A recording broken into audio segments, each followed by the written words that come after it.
लिए हमारे साथ तनवीर ज़िया भट्ट जो कि साबिक सदर हैं पाकिस्तान फुटबॉल फेडरेशन के, वो हमारे साथ मौजूद हैं।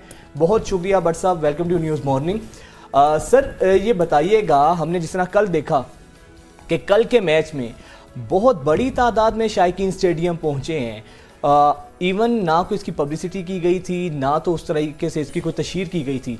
तो सर टैलेंट भी मौजूद है, लोगों को फुटबॉल पसंद भी है, फिर मसला कहाँ आपको नज़र आ रहा है? क्यों हमारी गवर्नमेंट, हमारी जो फेडरेशंस हैं वो फुटबॉल को लेकर इतनी संजीदा नहीं है? आपने शुक्रिया, बिस्मिल्लाहिर्रहमानिर्रहीम। आपने इससे पहले जो बात की वो बड़ी ज़बरदस्त बात थी कि आपने कहा कि ये सुतीली मौत जैसा सलूक फुटबॉल से वाकई हुआ है, इसमें कोई शक नहीं है। इसमें जैसे आपका अपना मीडिया इसको अहमियत नहीं दे रहा। आप इससे अंदाज़ा लगाएं टेलेंट कितना है, दुनिया कितनी आई है, लोग कितना देखने आए हैं। इसका क्या मतलब आप लेते हैं? लोगों में कितना शऊर है, कितना लोग फुटबॉल देखना भी चाहते हैं और खेलना भी चाहते हैं, और हम अफसोस से कहना पड़ रहा है कि हम इसको खिलाना नहीं चाहते। तो ये है तो बड़ी नेगेटिव सी बात।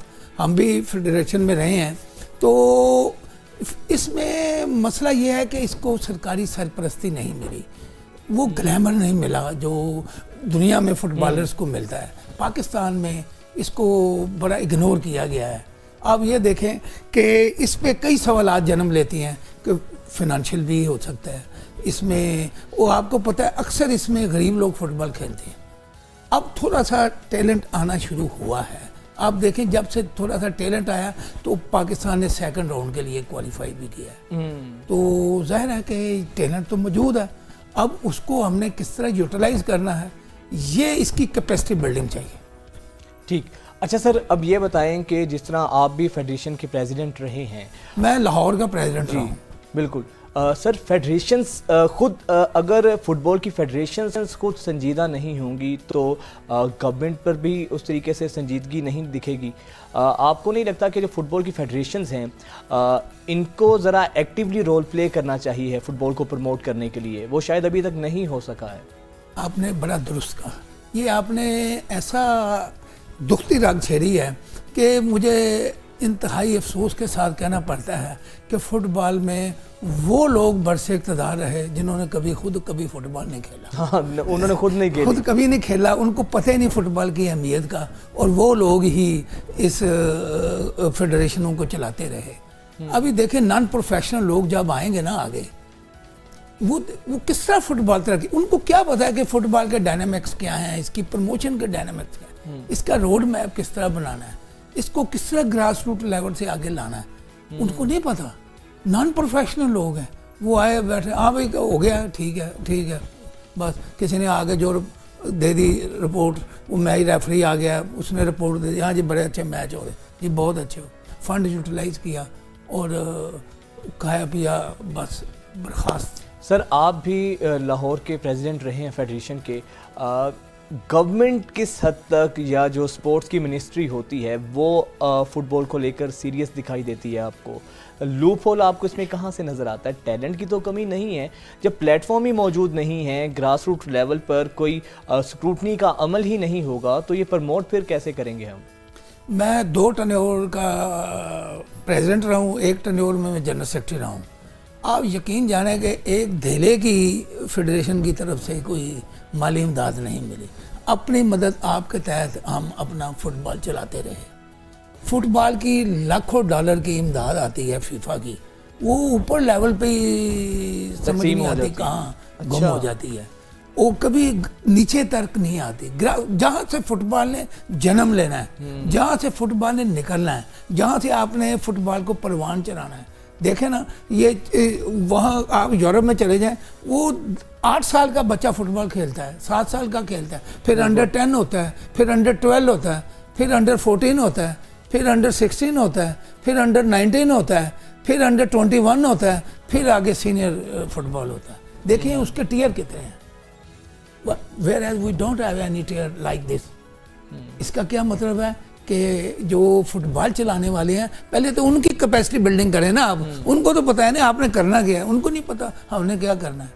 तो सर ये फेडरेशन के लोग इलेक्ट किस तरह होते हैं? और दूसरा, गवर्नमेंट, आपकी भी मुलाकातें हुई होंगी स्पोर्ट्स के लेवल पर, उनको भी इसकी कोई रियलाइजेशन नहीं है। फीफा वर्ल्ड कप दुनिया भर में सबसे ज़्यादा देखा जाता है, तो इसका तो फिर यही मतलब हुआ, बस क्रिकेट को ही हम लोग समझते हैं और क्रिकेट का भी जिस पर तवज्जो दी गई है उसका भी हाल आपके सामने है।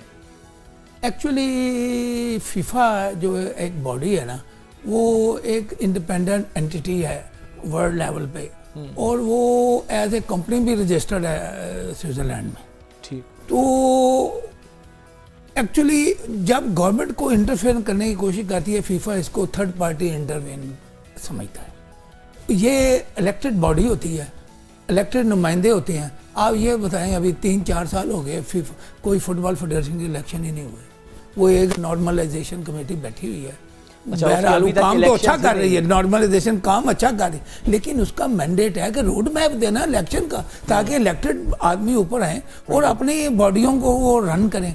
वो लेकिन 3 साल से कोई इलेक्शन नहीं हुआ, ना उन्होंने इलेक्शन का भी रोड मैप दिया है। वो कभी उसमें अल्टरेशन हो जाती है, कभी कोई 3 साल से नॉर्मलाइजेशन कमेटी है, उनके मेंबरों को डॉलरों में तनख्वाह मिल रही है, उन्होंने तनख्वाह ले रहे हैं, कोई किसी को $2000, किसी को $6000। तो वो मेरा नहीं ख्याल है कि उनका कोई फुटबॉल में कोई ख़ास इंटरेस्ट है। लेकिन जो मौजूदा नॉर्मलाइजेशन कमेटी है, उन्होंने कोई अपना कोई रोड मैप दिया। मैं उम्मीद करता हूँ उनसे कि ये सेकंड राउंड में गए हैं। पाकिस्तान तो मेरे ख्याल से अभी 193वें 176वें नंबर पे मौजूद है। किस तरह से हम फुटबॉल में ऊपर जा सकते हैं? ग्रास रूट लेवल पर हमें करना क्या चाहिए? क्या ऐसे स्टेप्स हैं, क्या ऐसे मेजर्स हैं कि पाकिस्तान में फ़ुटबॉल जो है वो भी वही हैसियत इख्तियार करे जो क्रिकेट को ये मकाम हासिल है? आपने दुरुस्त फरमाया कि पहले 201 नंबर पे था, अब 193 पे आ गया है। 193 पे होते हुए भी पहली दफ़ा पाकिस्तान ने सेकंड राउंड के लिए क्वालिफाई किया। ये तो बड़ी खुशी की बात है, और महसूस होता है कि पाकिस्तान में अब इम्प्रूवमेंट आ रही है। ये इम्प्रूवमेंट कोई हमारी वजह से नहीं आ रही, कोई फेडरेशन की कोई इसमें, ये जो आपका मीडिया है ना, हाँ। वो लड़के देख देख के उससे इंस्पायर हो रहे हैं। तो आपने कहा कि किस तरह इसको प्रमोट किया जा सकता है, आपका क्वेश्चन। इसका बेहतरीन जवाब ये है कि आप स्कूल लेवल पे ना स्टूडेंट्स को आप कंपल्सरी कर दें कि वो गेम जरूर खेले।